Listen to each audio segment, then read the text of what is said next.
ಪ್ರೀತಿಯ ವೀಕ್ಷಕರೇ, ಇನ್ನೂ ನಮ್ಮ ಚಾನಲ್ ಯಾರೆಲ್ಲ ಸಬ್ಸ್ಕ್ರೈಬ್ ಮಾಡ್ಕೊಂಡಿಲ್ಲ ಅಂದರೆ ಈಗಲೇ ಸಬ್ಸ್ಕ್ರೈಬ್ ಮಾಡ್ಕೊಳ್ಳಿ. ರಾಜ್ಯದ ಯೋಜನೆ ಮತ್ತು ಸಾಂಖ್ಯಿಕ ಇಲಾಖೆ ಸಚಿವ ಡಿ. ಸುಧಾಕರ್ ಅವರ ಆರೋಗ್ಯ ಸ್ಥಿತಿ ಗಂಭೀರವಾಗಿದೆ ಎಂದು ವರದಿಯಾಗಿದೆ.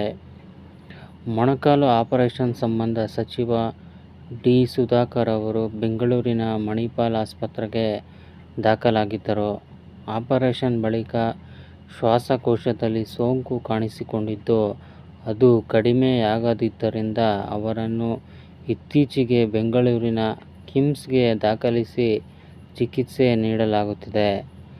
ಆದರೆ ಇದೀಗ ಅವರ ಆರೋಗ್ಯ ಸ್ಥಿತಿ ಗಂಭೀರವಾಗಿದೆ ಎಂದು ತಿಳಿದುಬಂದಿದೆ.